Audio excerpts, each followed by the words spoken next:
The Misfits were a YouTube group that emerged around 2017 that consisted of the YouTubers Cam of Fits, Swagger Souls, Toby of Toby on the Telly, Jay of McCreamy, Matt of iNotorious, and Mason of Zuckles.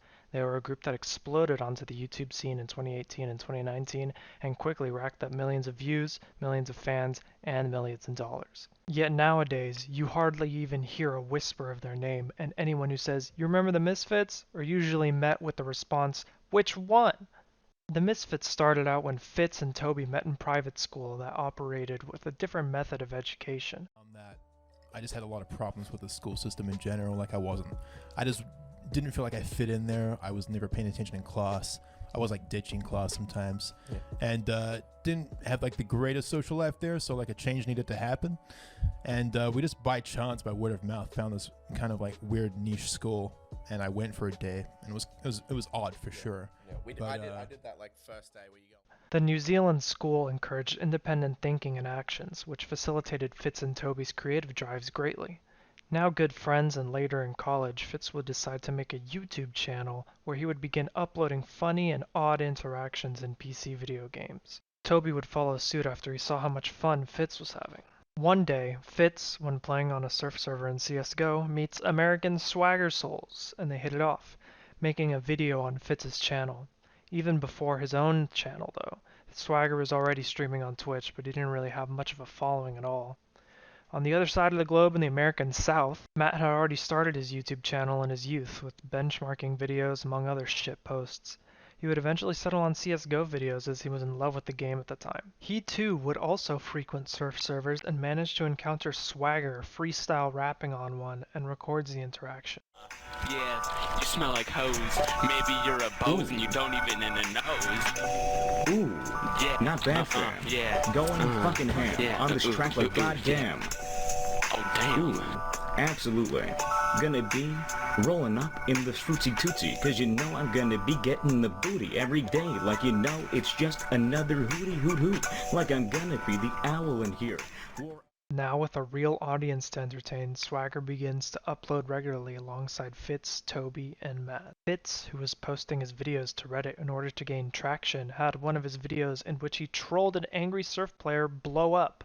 Similarly, Matt's video with Swagger had also blown up, making Fitz and Swagger comedy legends on these CSGO surf servers. Around this time, Fitz meets Jay through a mutual friend, as Jay was a YouTuber from New Zealand too, who was a fan of Overwatch and Fitz's content. Swagger also meets Mason after he had commented to collab on one of his Rust videos, much to Swagger's delight. Mason and Jay had already started their own YouTube channels by this point with Rust and Overwatch content respectively. After a successful Swag and Mason collab, Swagger introduces Mason to Fitz and Toby, and Fitz does the same for Jay to Swagger and Mason.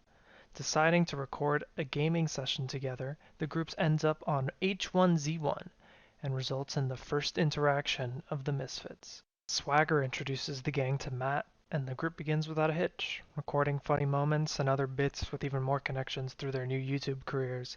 Characters like Smitty, Cryos, and Grizzy would become staples in their videos, allowing for more content as well. By this point, Fitz has blown up to insane levels and has dropped out of college, with everyone else gaining great traction too. Jay, switching to Fortnite content, basically stumbled upon a gold mine as well. Fitz, with the biggest audience and influence, gets approached by Ryan Piacente, an up-and-coming influencer manager who offers his services. This would be the connection that would cause their rise and eventually their fall. Fitz agrees and employs him, allowing for better brand deals and even extends the connection to the rest of the group. With real incentive to meet each other, the group decides to meet up at PAX Australia 2017 in Melbourne, Victoria. With Ryan P and Mason being Australian, and Fitz, Toby, and Jay being Kiwis, the only ones that have to travel are Swag and Matt, who end up taking a flight together. They also end up having a blast and meeting new connections at PAX Australia and decide to go all in on YouTube with Ryan as their manager. With Swagger and Matt dropping out of college as well, their lives have begun to change in insane ways. One immediate red flag in this trip, however, is one party that the Misfits attend during their time at PAX. In this story, Ryan offers both Fitz and Toby some Ritalin, a prescription drug meant to treat ADHD, in order to energize them. Fitz immediately declines, but Toby actually considers it, as his family actually has a couple of legitimate prescriptions for the drug. You Okay. had a bad That's a good experience there. Bit of example. a scare So- there. When we all first met each other, it was in PAX Australia. Yeah. And it was kind of just like as soon as we landed there, it was like straight into, all right, we're doing stuff, we're hanging out, we're meeting each other. And then it was just constant, either we're at the convention or we're doing something for like the entire weekend. So it was just, we were all like super tired and super busy, like most of the time. And I remember we got to like an evening one night, and our manager comes up to us and he says to Fitz and I, he says, we got some industry parties to go to. If you want to, you got to come along. Are you guys like up for it? And I think Fitz was feeling like super tired or something. Yeah. So he says, look, I have to take Ritalin for my ADHD. No. That's not what happened. He No, I offered was it to very you. against Ritalin. I did Yeah. not want to do Ritalin. Yeah, I was Ryan. getting to that. Oh, I thought you were saying that I said I got to No. do Ritalin. No. Okay, let me re-explain it then, just so it's clear. Ryan said to Fitz, "Do you want to try this? It will boost your energy up." And Fitz was very clear that he didn't want to. Ryan's But never me- going to get a job again after this podcast. But me, coming from a family where 3 of the people in my family take Ritalin and I've never been able to take it, I was like, that sounds interesting. Do you want to describe what curious Ritalin what is it's like. for people who So don't? Ritalin know? is basically it's a drug that's used for people with ADHD that helps them focus and Yeah. just like concentrate, basically. It's It's an a prescription. amphetamine. It's a prescription drug. It's and a prescription perfectly drug. legal. Yeah. So I was like, can I try one? So I took one, although And I although advised people- against this, by the way. I was Yeah. like, no, like we're not doing Ritalin. Like it's a bad idea. Like I'll just write it out. Toby's like, Yeah. I'm kind of curious. I'm like, don't fucking take Ritalin, dude. He's like, I'm gonna So- take a Ritalin. I was like, I'll take Ritalin. So yeah. So I took one, and then we went out to the parties, and you know nothing happened. It was fine. I just want to. I don't drink or anything, and I never smoke weed or anything either. But at this time, I was like, all right, I'm gonna. We got back to Ryan's house, and everyone was kind of chilling and partying. At the party, Toby decides to smoke a little bit of weed, and the mixture of having an upper and a downer drug causes him to have a panic attack, making him tweak on the floor. We got back to Ryan's house, and everyone was kind of chilling and partying. And I was like, all right, I'm going to have a tiny little bit of weed. So I had a little bit of weed. And also, I had been drinking energy drinks all day. So I had shitloads of caffeine in my system. I had Ritalin in my system. So these 2 are uppers. And then I had weed, which weed's a downer, right? Yeah. And then Yeah. you drank, right? No, I don't drink. But No, you didn't drink? No. And so I had the weed, which kind of brought me back down, right? And then I instantly just had this sort of, it was like my body was fighting itself, and I just could not get comfortable. And I was just like, I kept on wanting to be able to move into a different position, but I almost felt paralyzed and like couldn't move. So it was like that feeling of where you're like almost couch locked on like weed or something, and you want to move, but it takes like a lot of effort to actually get to that movement. I felt like Right. that, but I was extremely uncomfortable in every position. So I kept on moving around the room, and there was shitloads of people in the room at this time. And then all of a Yeah. sudden, out of nowhere, I just fucking threw up. And then I was like, everyone was like, it was like, shit, fuck, yeah, get it was outside, get bad. outside. So I like crawled out the fucking back door, like fell Commando on the crawled. grass. Yeah, like commando Yeah. crawl because I couldn't get up. And then I was just Yeah. like lying on the ground there for a bit, and I was like, fuck, what's happening? And then I think after that, I just started having a panic attack. And I have never Yeah. I had never knowingly had a panic attack before, so I didn't know what it was like. And I was just lying there, and Fitz was beside me, and Ryan was beside me, and they were looking after me and everything. Yeah, I was And like, then I just- After a trip to the hospital, Toby is fine, but the interaction provides insight into how loose Ryan treats substances. Regardless, the Misfits are only just getting started with Ryan P. After Ryan gets Toby and Mason a sponsor in Paris, France for Far Cry Primal, Mason, Toby, Ryan, and newly introduced friends and crew members Sam and Peckett decide to tour Europe. Swagger and Matt, who had wanted to go to Europe for the CSGO tournament IEM Katowice 2017 in Germany, decide to join them as well. The once business trip quickly becomes a lad's holiday and results in the Poland story. To sum it up, shit gets chaotic in this story, but several key characteristics about the group are established here. For one, Ryan P's managerial strategy seems to be non-existent and prefers to just see where the wind takes him. If any problems arise, he'll just try the easy way out and usually end up paying up. The group also established that they are really good at getting baked and getting into shenanigans. At one point in the story, the gang are all driving from Amsterdam to Poland via van taxi, insanely blasted off space cakes, which are extremely potent edible drugs. The group riff off names to call themselves, with Mason coming up with the name Misfits. Now solidified as a group, and with their YouTube careers all successful and consistent, Ryan encourages the Misfits to branch out into a podcast, as they have a knack for telling stories about their scuffed exploits. They agree, and on June 15th, 2018, released the pilot episode of the Misfits podcast on SoundCloud. Later, following with iTunes and Spotify, the Misfits were able to start a real company with Ryan P., ensuring brand deals, partnerships, sponsorships, and general cash money. Here comes the money. Did someone say Here comes the money. oh, baby? With the podcast's popularity and their own channel success, the Misfits began attending conventions for meet and greets, gaining sponsors for the podcast, and gaining a lot of clout in the influencer scene. Ryan would frequently take the Misfits out for bougie business dinners, with Weed and Nobu being a dynamic duo among the crew. With everyone being good friends and having mutual success with one another, it seemed little could stop the hype train.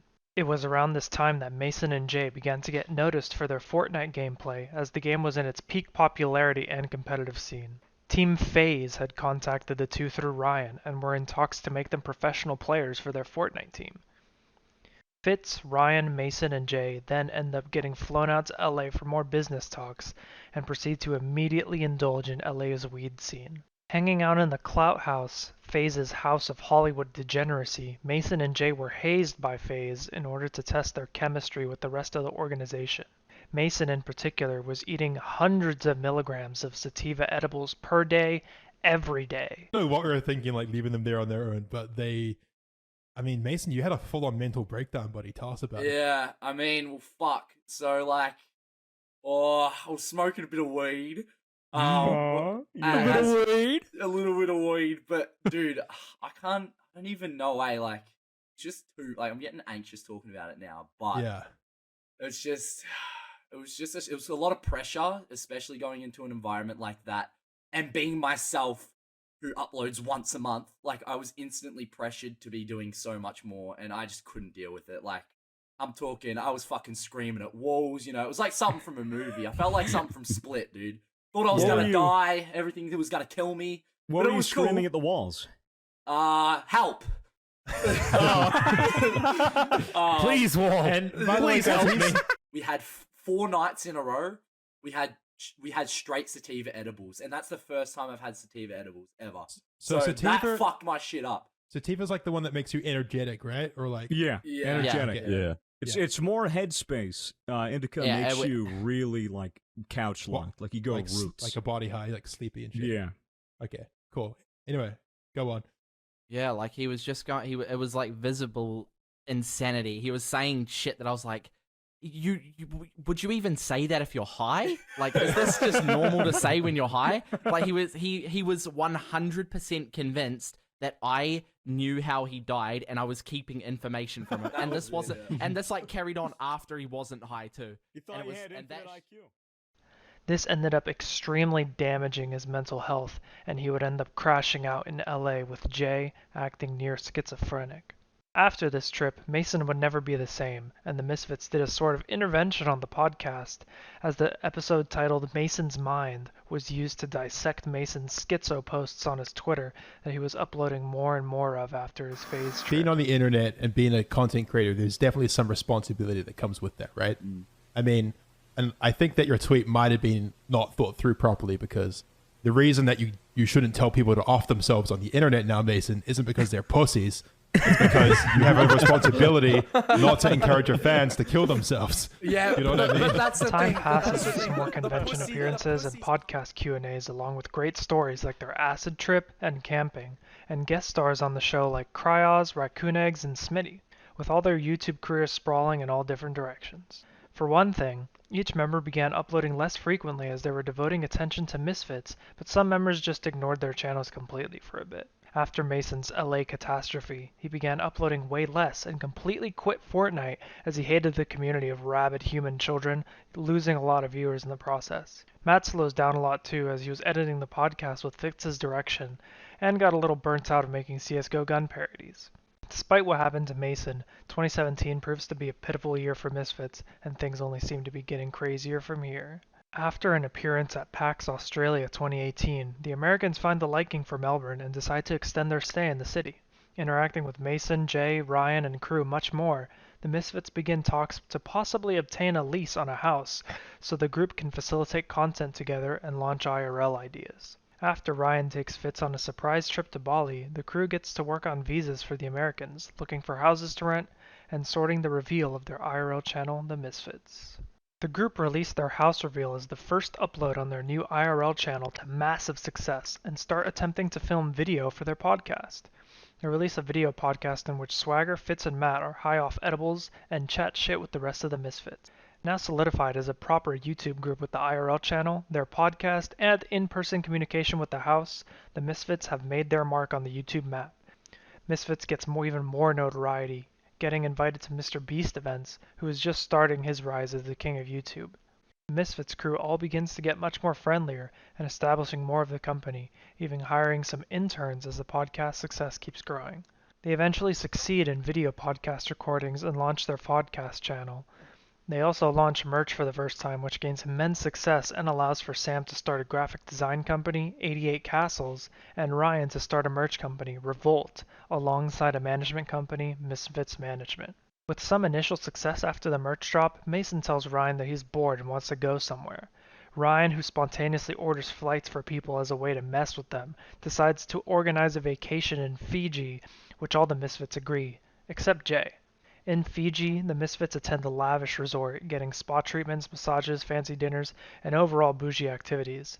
This would be an irrelevant event to include, but Ryan's impulsive organization of this vacation turned out to be a mistake, as the Misfits later confessed that they spent way too much money in Fiji. All of the AdSense from YouTube, Patreon, all that, none of that has seen any of our pockets. It's all going back into making sure that we can make the best stuff we can. Probably the biggest reward we got out of it was Fiji, which wasn't even mostly paid for by the company. That was a lot like our own money again. I mean, Fiji was a mistake. Yeah, we did. We spent a lot of money in Fiji, and we did have the conversation. I like how it started with like, look how cheap these flights are. Like, and we're just bowling hard. Yeah. I didn't think I realized until after Fiji just how dumb that was. Yeah, but I mean, it was a very good break. It was a good break. I strung at that point. Yeah, it was hard. It was a rough time. Yeah. But yeah, we did Fiji. This foreshadows Ryan's irresponsibility with company funds, a huge occurring issue to arise later on. Misfits continue uploading both content in the house as well as podcasts, gaining more notoriety and influence through Ryan's management all through the start of 2019. However, it was at this point that Mason's mental health would start to come into question again, as he would upload a strange video about the channel and how he feels. Not much came from this, but he did stop appearing on the podcast for a time. On the business side of Misfits, Ryan starts touring offices to rent so that the company can operate from a consistent venue. The house proves to be a disaster with several problems.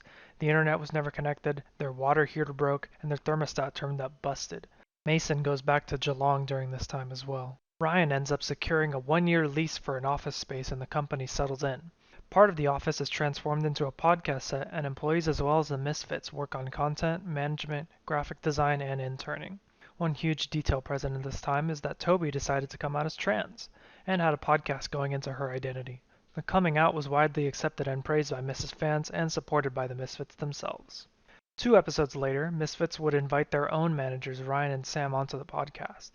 This podcast would become damning for Ryan P., as he revealed how he acts behind closed doors, and Misfits detailed his behavior. I'm just proud of you, bro. All I've done is talk about like what I jerk off to while my little brother sits in the room for the last 20 minutes. He's just so waving. I forgot he was there. Yeah. But anyway, so yeah, I just started, like, I played Minecraft. That's how I got into video games. This was probably 2011, I think. Mm-hmm. How old were you? When I started watching Minecraft, like 14 or 15. And when was the Minecraft porn? Do you know what I was watching? This like Why'd you bring porn hyper-realistic. back? I'm sorry. I'm sorry. Hyper-realistic Segue. like Minecraft porn animation. I'll talk about that later.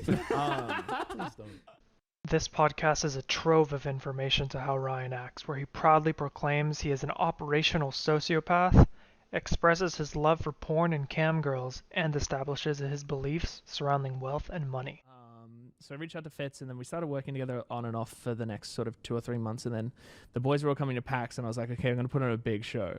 So I schmoozed the fuck out of them. Yeah. Well, all you needed to do to smooth us was Well, get us weed in Australia, and that was it. By schmooze, you mean you gave Toby uppers and downers and caused him to have a seizure. Yes, that did happen. But yeah, I forgot about that one. I mean, That it was story's just been told. it was just a crazy weekend. I mean, we've told the story a million times before, but you know, I just looked after the boys, and then that was when I met Matt and Swagger for the first time, and Mason, and sort of was, you know, Mason we threw away and said, "Go here, we're going to a dinner." Oh yeah, you know, I had to come to the dinner. We had this big important dinner. I was actually at the same restaurant where we got food poisoning. It was. But it was earlier, so we didn't know. And we jumped into being a friends group very quickly, though. Yeah, we Yeah, so all it felt was- so business from quickly. the It start. was like our friend group that already existed in Melbourne, which was sort of, you know, myself and Sam and Peckett and Strawberry Jam and all those guys. And like all the boys came over because they had nothing else to be doing PAX weekend, and just we all hung out. And we all got along really well. Yeah. Everyone sort of drank and smoked some weed, and I got fucking plastered like Got the first night I hung out with wasted. everyone. And Yeah, I made remember the you- biggest dick of myself. You It was sculled like awesome. vodka or something. Yeah, And you, didn't you because have like I a didn't dildo? smoke because I was I didn't smoke at the time. I didn't start smoking until February. Never smoked in my life, and so I just drank. Everyone else was stoned on the couch, and I was like, you know, I'm just gonna drink a fuck ton and just run around the room like a maniac. And I pretty much did that, and everyone's just on the couch stoned, like, shut the fuck up. Yeah, I Go remember away. you like being anxious about that the next couple of days. Like, man, I feel like an asshole. Like, why did I do that? Yeah. So funny compared to like now when that's just the norm. Like people get fucked up all the time. Yeah. No, he's just the one encouraging everyone else to. Yeah. So PAX happened, and that was October. In more general YouTube events, significant YouTubers start rising at this time, namely Carson of Call Me Carson, Charlie of Slimesicle, Ted Nivison, Schlatt, Noah of Hugbox, Travis, and Cooper of C-Scoop. This is important to mention as Ryan mentions a trip to LA that he takes after this podcast, where he presumably met these people and started business talks. The podcast starts going through a rocky patch. Matt ends up getting visa issues in this stretch and has to leave Australia for a bit in fear of deportation. Mason's mental health seems to be coming into question and results in a full-blown episode, him crashing out on his IG Live. The time he spent in LA getting fucked off edibles all day is catching up to him, leading to him developing symptoms of schizophrenic behavior. All right, bet. Sounds good. Easy. Mason, do you want to talk about where you've been? Yeah. All right, let's have a conversation. Well, so pretty much like past 2 months for me have been fucking wild.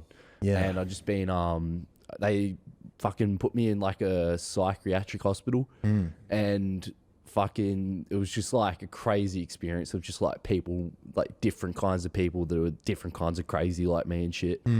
And like I don't know, man. I met a lot of people there and talked to a lot of people.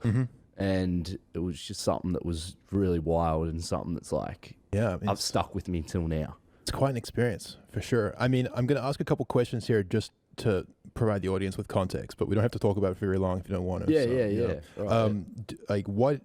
know. First of all, they're probably going to wonder why you went to a psych hospital in the first place. Well, yeah, it's fucking, how to explain it? It's like, I was just like, started like, what's the word, like hurting myself a little bit. Yeah, well, I mean, I think one of the things that triggered it was you jumped off like your computer chair and like you like hit your head and that kind of stuff, right? And, Yeah, I was doing some pretty wild shit in my room, and then it scared the fuck out of my mum and my brother, and then that's when I ended up getting driven there. Word. And Swagger, Toby, and Fitz are the only consistent members of the podcast as Mason takes time for his mental health.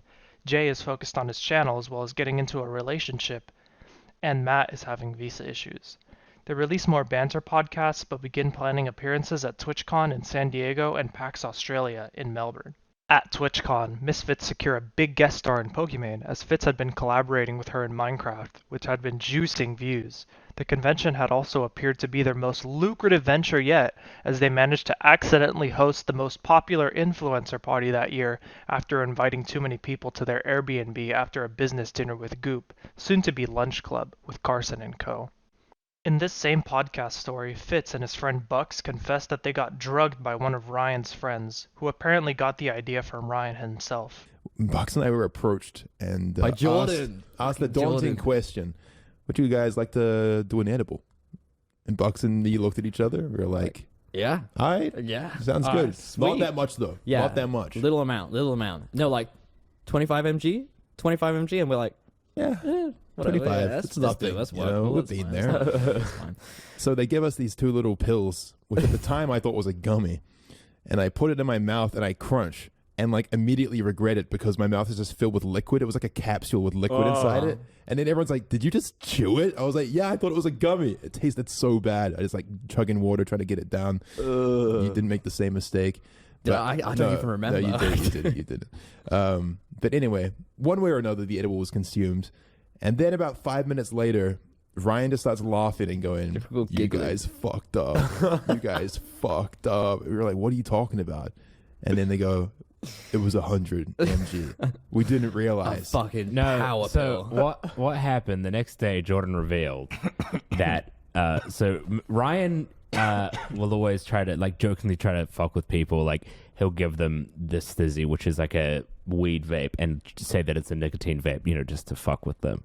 And Jordan was like, "Oh, I want to fuck with people," so he got the 100 milligram pills, knowing they were 100 milligrams, and he's like, "I'm gonna get Fitz and Bucks," and then apparently, like a couple minutes after he gave them to you, he just instantly regretted it, and that was how Ryan found out. Because he was like, "Fuck, this was a terrible idea. Why did I do it?" And he told Ryan. Literally drugged you. I mean, it's to be fair, it's not a very cool thing to do. You know? Yeah. Like, Evidently, the next day we were fucked. Everyone you on that were bus was absolutely like, destroyed. Well, we both slept the whole way, I think.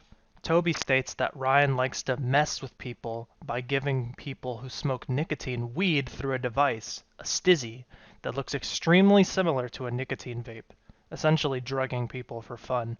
This behavior from Ryan would become extremely important to lay out later on.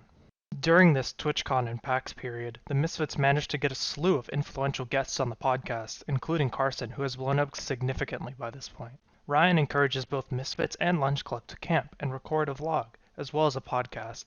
After the chaos of the 2 events and all their networking, the Misfits end up entering a partnership with Spotify, as the platform had become their most popular venue for their podcast. This deal makes Spotify their exclusive location to listen to new audio episodes, new exclusive episodes, and grants audio listeners 1 week early viewing before YouTube. Now extremely popular, the Misfits decide to start hosting live shows with their podcast and do a test run of a live show during PAX Australia.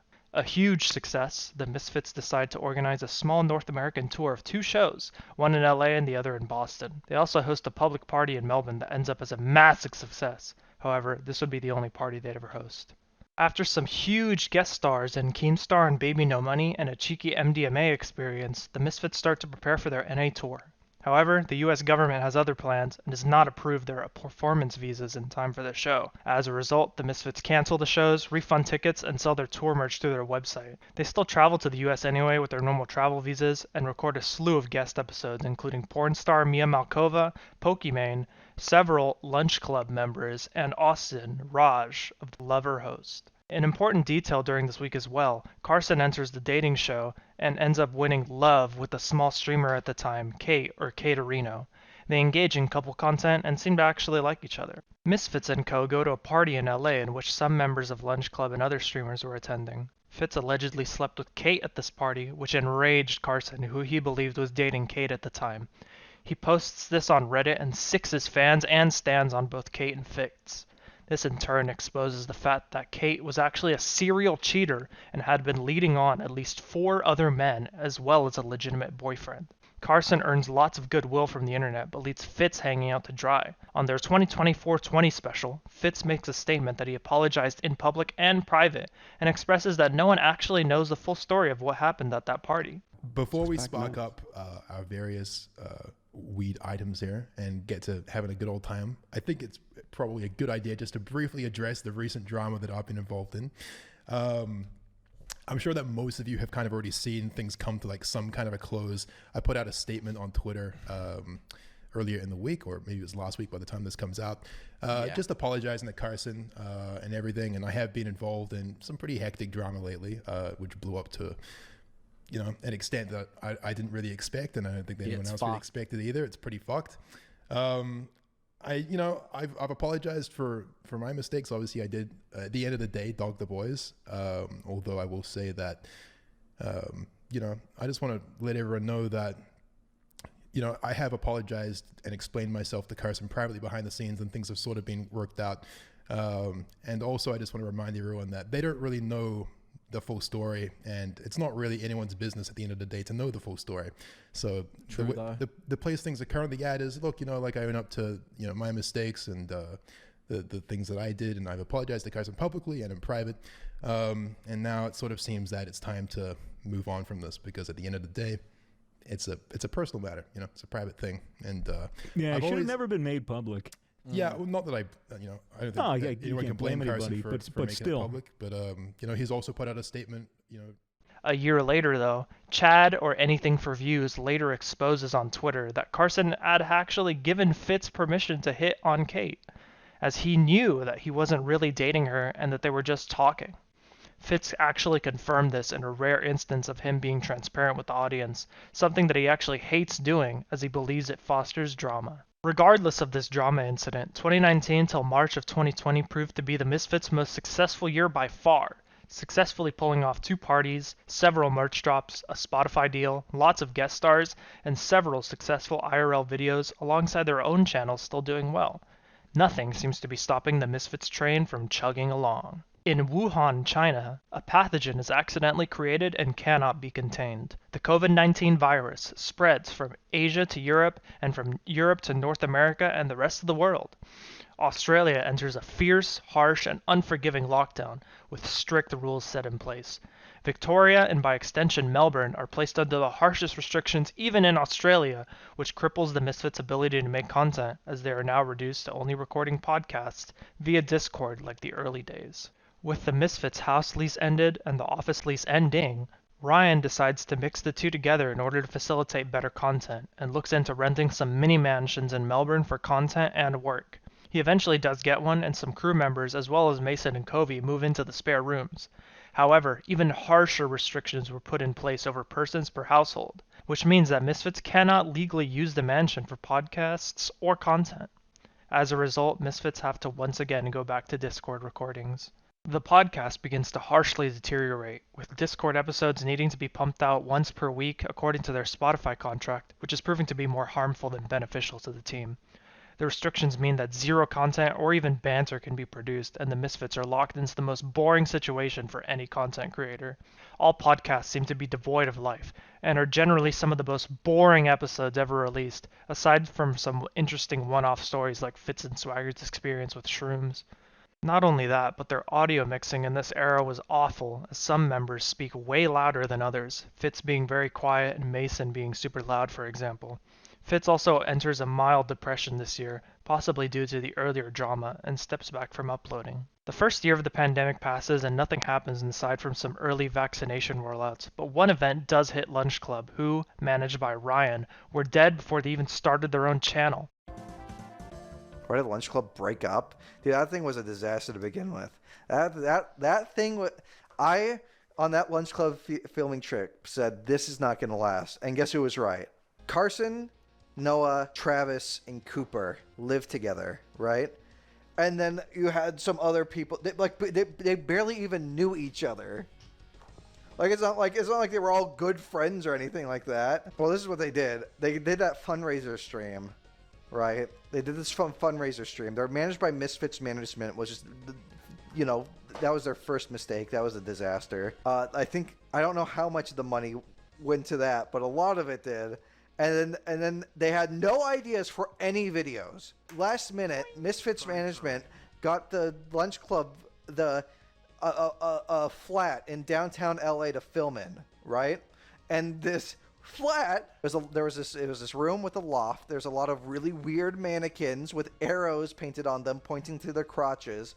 There was a small room with a pipe on the ceiling that one could attach something to. And in the loft area, there was about 6 to 10 rubber mattresses on small beds. And then I left. And I don't know. They did Minecraft crafting recipes in real life, just like the most like mid content ever. I'm just gonna say, Misfits management is like, it's a good money sink because you're paying people to not do their job. The only reason you would hire Misfits management is because they have a lot of connections, and that's it. Because they don't do their job. They don't do anything. You will ask them, dude. I'm not even kidding. I think it was a year after Lunch Club broke up. I got messaged by one of the Misfits management people telling me they were going to get me this Twitter ad I had requested 2 years ago. Why didn't you take it? No, he said, still working on it, and then never got another reply. It's not like he said that they had it. No, it was never going to happen, dude. They would say, we're working on it, and then never do anything. And they made a lot of money that way. I don't know. Maybe they did stuff differently for other people, but they certainly didn't do anything for Lunch Club. But if whatever they used to raise funds for the for Lunch Club, that was a big waste of money. It was not built on who would make good content together or who had funny friendship dynamics. It was like the most. It was really poorly set up. Were there any videos that weren't posted? One of them wasn't supposed to go up. I think it was the like the Australian mall one. That wasn't supposed to go up, and the bar one wasn't supposed to go up. But someone decided to put it up anyway without telling anybody else. So, and that was after Lunch Club had already dissolved. How did Noah even get into Lunch Club? He lived with Carson, and he had subscribers. Lunch Club could have gone better if the dude at the center wasn't weird. That was doomed to fail, dude. It was. Charlie Slimesicle barely even knew anyone else. Like, that's how disconnected all this was. It was one of those, we don't talk to each other unless we're talking about Lunch Club kind of deals, you know? Like, literally, like, pure business relationship. You know what's crazy? It's like, by the time the videos were actually coming out, Lunch Club was already dead. Like, when the video started actually rolling out for Lunch Club, it was already over. Ryan treated Lunch Club like a second Misfits, but forgot several key factors that allowed Misfits to flourish. He was desperate to get this YouTube group up and running, and assembled the group and had them start creating content. The problem was, no one was all that comfortable with each other, which led to Carson and Schlatt usually taking up the spotlight. By the time Misfits left LA in early 2020, Lunch Club had basically already crashed and burned. Carson was allegedly very rude to the smaller creators in the group, Noah, Travis, and Cooper. He was also rooming with these people in LA and was crashing out due to Fitz and Kate's issues, and also him just being an all-around petulant incel. Complete narcissism, like masking insecurity, is the best way I could describe it. I think that's why it was so off-putting at that time. So, like, basically, why I found it so off-putting otherwise. It's like, the dude, like, it was like the alternation constantly between, like, I'm God.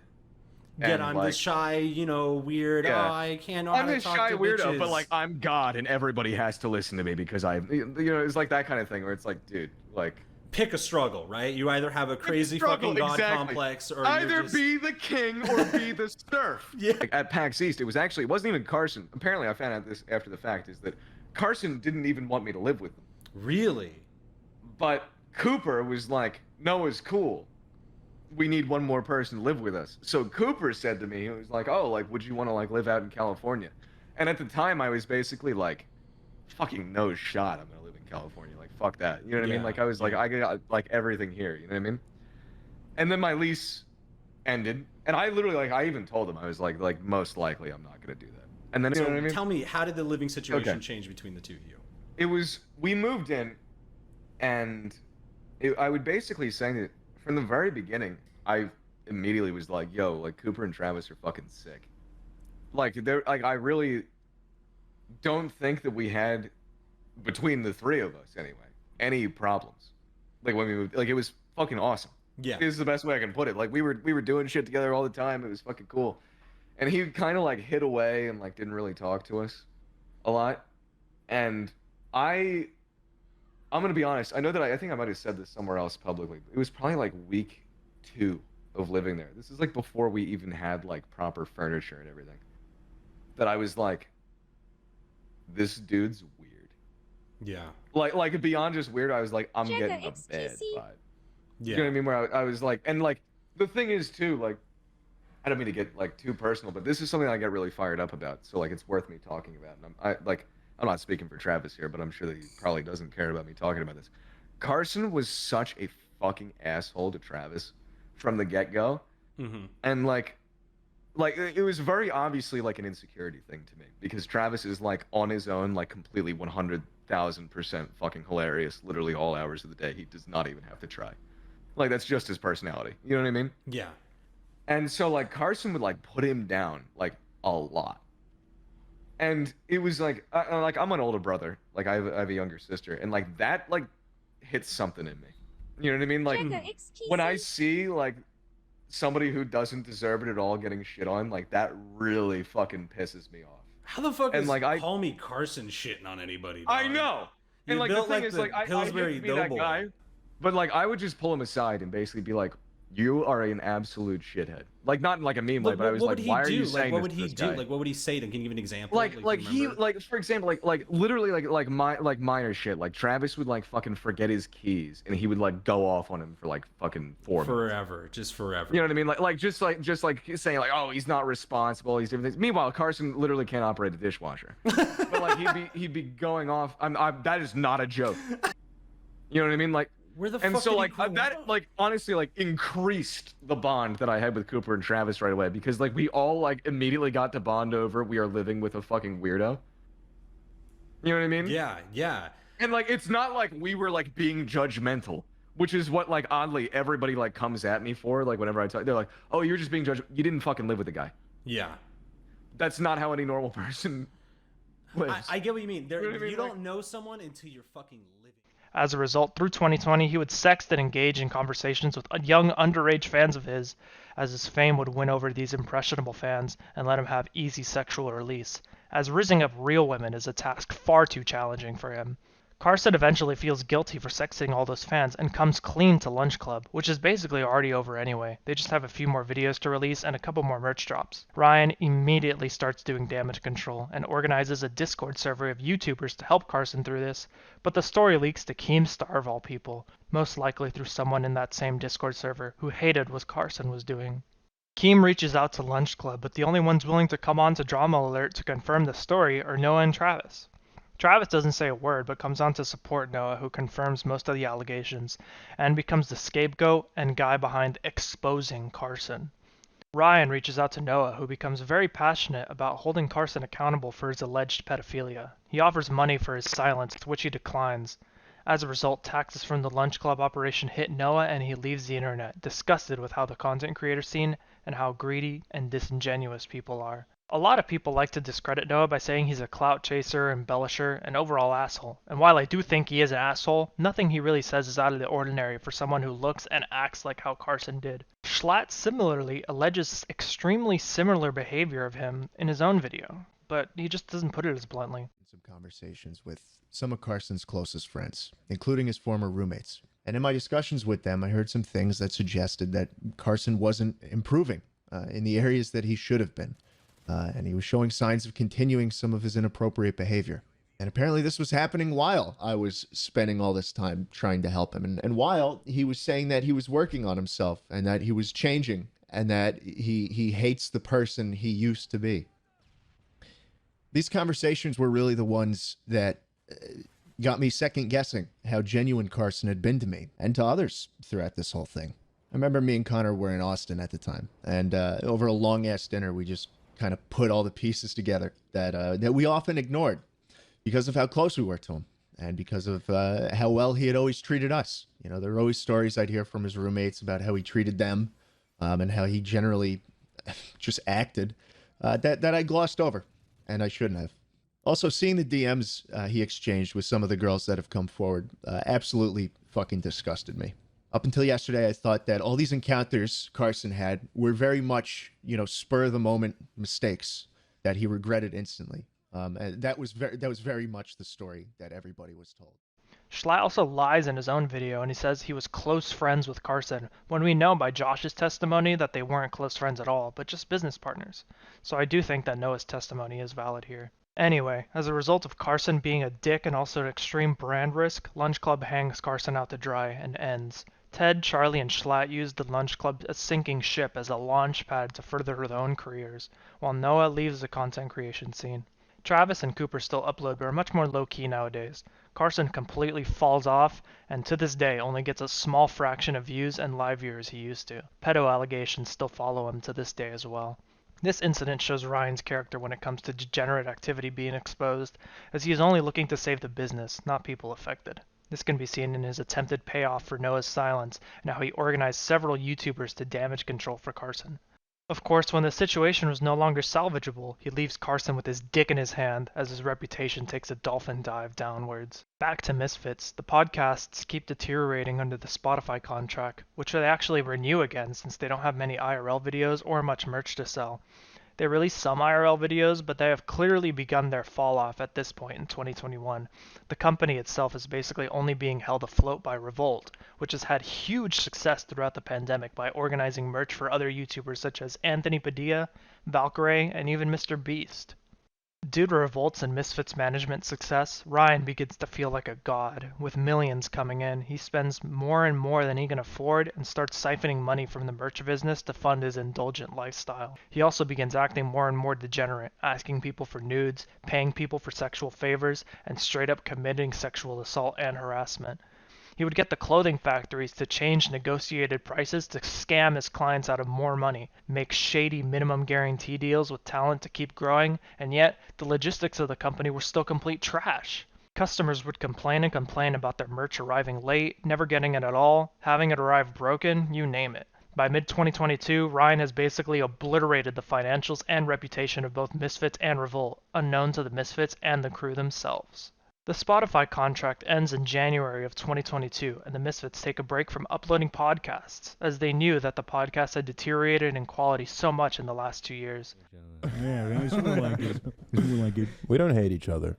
It's actually far from the truth, I would say. Yeah. I like all of you. I enjoy Like? you. You enjoy me? Just like. I enjoyed you the other night. That's right. That's a lie. I can't say it back. I'm sorry. That's fine. I was bored. Anyway, what I'm trying to avoid saying is, the podcast, it's not quite what it used to be. We've sort of been on this weekly schedule with our Spotify contract, which has now ended. Yep.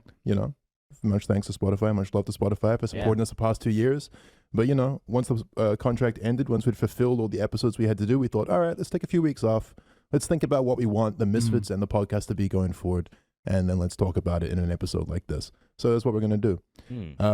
The unfortunate thing about being under contract was that even when we didn't have anything to talk about, which was a lot of the time throughout this COVID period. Especially during the Melbourne lockdowns. Yes. A lot of people, I've noticed from streams, a lot of people do not understand how... However, Ryan's degeneracy had caught up with the Misfits, as after coming back to form in mid-2022 and creating content and podcasts again until November 2022, Peckett, the longtime friend and crew member of the Misfits, accused Ryan P. of his degeneracy that we have just established.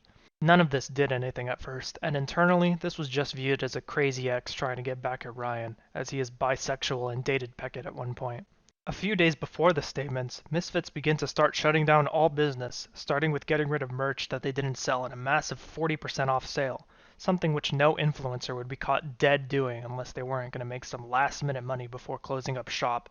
They released their last podcast and their second to last IRL video with I Did a Thing and Boy Boy, but did not advertise their merch sale. After Peckett's tweet, Ryan suddenly had a lot of questions to answer, and as a result revealed to Misfits and crew that he owed around $6.5 million to creators and companies that he didn't have. Misfits has officially become dying.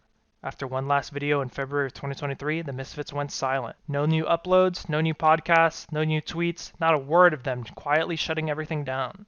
Revolt starts going under as well, and fallout of this can be seen with all the merch handled by Revolt being donated and sold on eBay. In late 2023, a slew of accusations against Ryan P. and his degeneracy arrive on Twitter. Several people accuse him of sexual assault, sexual harassment, drugging, and feeding alcohol. They express a common theme that Ryan P. is an evil, manipulative, disgusting man who will stop at nothing to satisfy his own cravings, satisfactions, and indulgences. Investigative journalist and YouTuber CoffeeZilla, who had announced that he had been quietly investigating both the Misfits and Ryan P. a month earlier, highlighted these accusations and put out a call to action and asked for people to come forward to him. Fitz and Swagger liked the posts accusing Ryan and the Misfits themselves were vindicated in Lauren's statement while being dragged in Peckett's. The Misfits are officially dead. Swagger and Fitz were working with Ryan up until August of 2023, as that was when they had been invited and sponsored by IEM to attend IEM Cologne 2023. He is present in the vlogs and blink and you miss it moments, but has no significant screen time. Since Peckett's statement was in November of 2022, they had to have at least known about the allegations, but could have been manipulated by Ryan to keep him for at least one last gig. By September of 2023, the Misfits are forced to go back to their own channels in order to still live their lives. Some have kept uploading consistently, like Jay, and to a lesser extent, Swagger. Fitz stopped uploading on both channels due to burnout, his depressive state, and possibly drug addiction, specifically weed, which he had a strange relationship with. Toby, who had made significant progress in her transition, had a girlfriend who she decided to have a baby with. Matt basically abandoned his channel for no real reason other than being sick of gun parodies and ran out of Misfits B-roll. Finally, Mason, who got into streaming rather than staying consistent on YouTube, fell off on both Twitch and YouTube as his stream kept deteriorating and his chat kept getting worse and worse. Still, time moves forward and so did they. On December 27, 2023, CoffeeZilla uploads his expose on Ryan P. and details his sexual degeneracy, his half Ponzi scheme business model to fund his indulgences, and general financial fraud. There are allegedly some rumors that Ryan fled Australia after the video dropped, and Coffee goes onto the TBH podcasts and gets interviewed by the TBH crew about Ryan P. Some members of the Misfits made comments about the expose, namely Toby and Matt. Toby reaffirms the idea that Ryan is a predator, and Matt says that he had his own investigation on Ryan and cannot share any more. To this day, he has not provided any additional details. Pyrocynical reacts to Coffee's video and provides some gossipy details.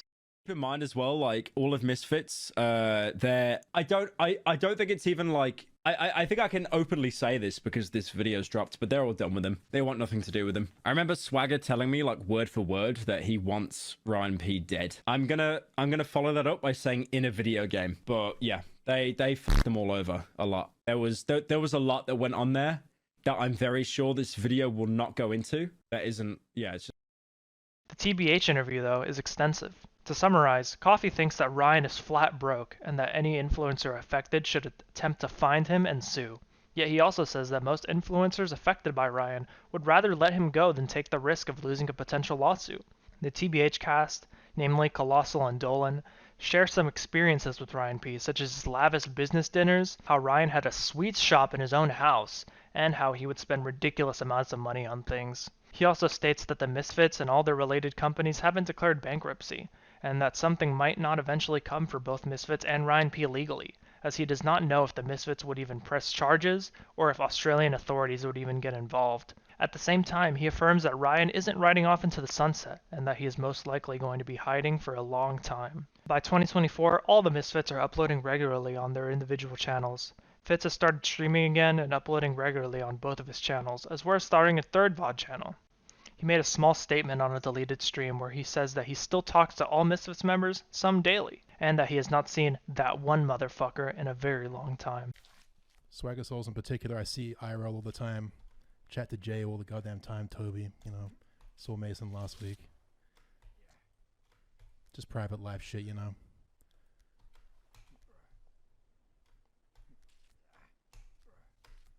And that one motherfucker I have not spoken to in a very long time. Swagger keeps uploading and is the only one to still do IRL vlogs, where he attends CSGO tournaments for meet and greets with CS gambling sponsors, usually with Fitz. Toby, now with her son and wife, has begun uploading and streaming on her YouTube channel again, and has adopted a long-form style of content that seems to have attracted long-time listeners of the Misfits podcast. Jay, now married to his girlfriend and birthed a son, still uploads Fortnite on his. Matt has found a new drive in making CSGO content with the new game CS2 and Unreal Engine 5, allowing for better and more innovative animations. Unfortunately, the one who has had the hardest time is Mason, as Misfits going under really affected him the hardest. He completely fell off the content game after Misfits died, and seemingly wanted anything for clout. Now streaming on Kick after a Twitch temp ban, and the fact that Twitch paid him nothing, he started interacting with Ice Poseidon and Sam Pepper, two of the most vile content creators in the game. His time with them resulted in him having another mental episode on the streets of Melbourne, and he ended up getting arrested. Mason and his girlfriend, who had been dating now for 4 years at that point in time, broke up due to Mason's mental health and his girlfriend not wanting to shoulder it all. He went to PAX Australia that year and was on a live stream for PAX that was sponsored by Fortress, a barcade sort of place where you can play on PCs and drink and even eat. He saw his ex here and it shook him, and he said that on stream he wanted to F in console, which is a euphemism to kill yourself in game. Some chatters who knew who his girlfriend was, as they didn't keep their relationship private, ended up harassing her, prompting Mason to make a video titled, "I'm sorry, Caitlin." The video is now taken down, but evidence it does exist can be found on r/Misfits. Mason made a statement on Twitter that he would be stepping away from the internet for mental health reasons. In the statement, he revealed that he too had been molested by Ryan P., much to the surprise of the community. After about a week, he was already back on Kick with his shit stream though. He has continued to have a hard time, even going on a massive Twitter rant where he expressed his hatred for Ryan P and how he violated his sexuality, and even how he got thrown in prison. His arrest came about from attempting to steal 2 Ubers to get thrown in prison, where he would get a minority inmate to kill him after calling them a slur. I'm not even joking. He would continue to treat himself like shit, drinking and smoking ciggies. He ended up breaking his back after a night of binge drinking and had to get sent to the hospital. As a result of his disability, he has had time to think on what he actually wants to do with life and decided that he would go back to the roots of his career and start uploading rest content again. All subsequent videos of his have been consistently high quality, and he doesn't show signs of stopping. As of the current date, all Misfits are uploading regularly on their individual channels and have reverted to a calmer state. 4 out of the 6 Misfits all regularly interact, with Fitz, Jay, Swagger, and Toby all recording funny moments frequently. Matt and Swagger both moved back to the US now, as they don't have any real reason to stay in Australia. Although Mason is still friends with everyone, he doesn't record with everyone else, to which Fitz says that he just doesn't choose to. Matt is the only one who doesn't interact with the Misfits, as he is doing his own thing. Since the Misfits have been dead silent with the allegations, the community assumes that some type of legal procedure is going on. The only thing that has changed about their companies legally is the management side of their company umbrella, as any links to Misfits management now lead to mode.gg. All the talent present includes all of Misfits plus their friends, so it's safe to assume that their management was successfully rebranded. Anyways, that's all I have for this video. If you enjoyed what you saw, consider liking the video, sharing it on appropriate social media communities, and leaving a comment. And subscribing for future Misfits analysis, because I have a couple more ideas. Thanks, and GG, lil bro.